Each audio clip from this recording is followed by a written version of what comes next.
Hello everyone, my name is Nick and I'm going to go over my 8-week project with you guys with the effects of push-ups and the lateral pull-downs of muscle gains. And so one of the things I'm going to go over with you guys is just the fact that a little bit of background on it is that basketball is a very popular sport. It's very popular here in the United States, as well as it is very popular all over the world. Maybe not as popular as soccer, but it's okay. Basketball still is a fun sport. One of the other things about the background of the sport compared to other sports is that it requires a lot of speed and agility, which is very essential and very important. And that one of the other things about it is that strength is more important in this type of game, because you can be as big as you want, but strength is more important than that, and very in so many different ways that a lot of people don't acknowledge that.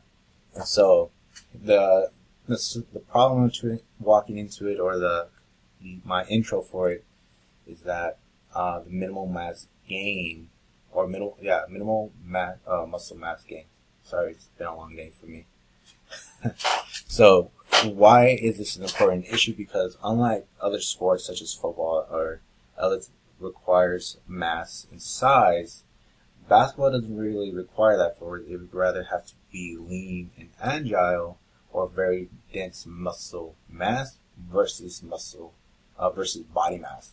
So that's one of the things that's very contrast to some sports in that realm. And so one of the things is that they can be strong. They can be incredibly strong without having to look as strong. And one of the things that we're going to research is that we're going to focus on calisthenics and resistance training for muscular strength, as well as muscular strength gain as well, or muscular strength and then muscle density. That's one of the things that we're going to look into. So it's going to really focus on muscle mass, or I just go by muscle density, which is important.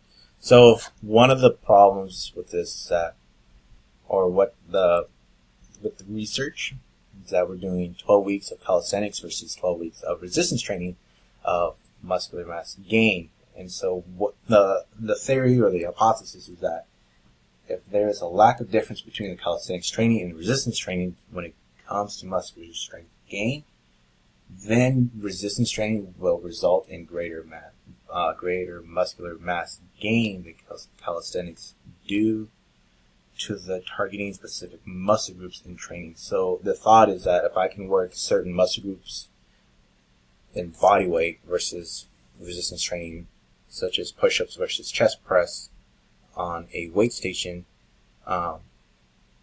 having the lack of a further challenge in calisthenics that may not be as strong versus the person who's doing chest press with some resistant weights. So that's the hypothesis, where that's not necessarily the case, because people who do a lot of body weight training can be just as strong, as well as can be just as strong without having the size of it. So that's what really comes down to. So with the overview of the intervention and the participants, this is going to be targeting a high school team. So actually 2 separate high school teams. The ages vary from 14 to 18, so it's a random selection of 16 boys from the varsity team, and then the junior varsity team, which comes out of 16 of each, because there's a little bit more than 15, so it's about 20 student athletes. So we had to pick 16 out of in each one. So this is at least twice a week for 60 minutes. This is just for various exercises along with calisthenics.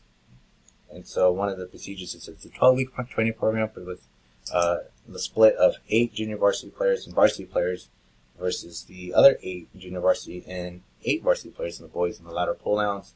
And so it's 90-minute sessions 3 times a week. It's a lot of cardio, a lot of push-pull kind of muscle movements, and that's why it's, right now in push-ups it's a lot of pull-downs and a lot of cardio. But there's a lot of different other variations within that, within the 30 minutes. That's just left out there just to emphasize there's going to be a lot of time in the off-season. This is more important, it's in the off-season, for these 2 separate parts.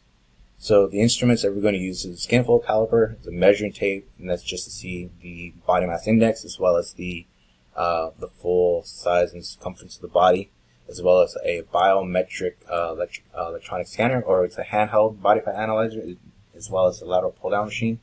So this is included within the school in most places, and that this is my method. This is how I came up with the numbers with my null hypothesis, and I've gone over these numbers a couple times, so I am about 90% confident with my numbers that I have, but I could be wrong. So leave that in the comment section in there in the bottom, and that'd be great. That way you can see what I've missed or I should have included.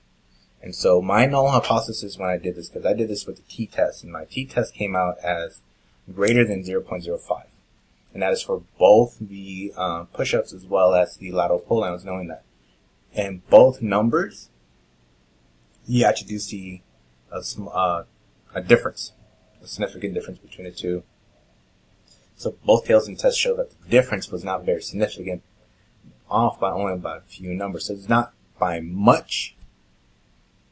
And so so at the end of it all, at the findings that the muscle mass increased with push-ups and then lateral pull-downs, and it's not a big surprise for some people, because the muscle density in the chest is more often used as opposed to the latissimus dorsi, and so that is okay. And not only that, in the sport of basketball, you use a little bit of both, but more often the chest, the upper body, when it comes to making pushing movements. You have more pushing movements than you have pulling movements, so that's not a surprise.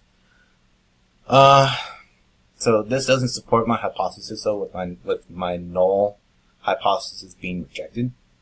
And so that can be attributed to fat loss, because when you do calisthenics, a lot of training, a lot of endurance and aerobic conditioning, you will have a lot of fat loss before you have a lot of muscle mass gain. So, and on top of that, it's only 12 weeks long. You can probably see a different outcome if it was longer or more extraneous training, and where the training right now is just kind of vague, but there's so many variables that can be a difference. It can be intensity, volume, or it can be in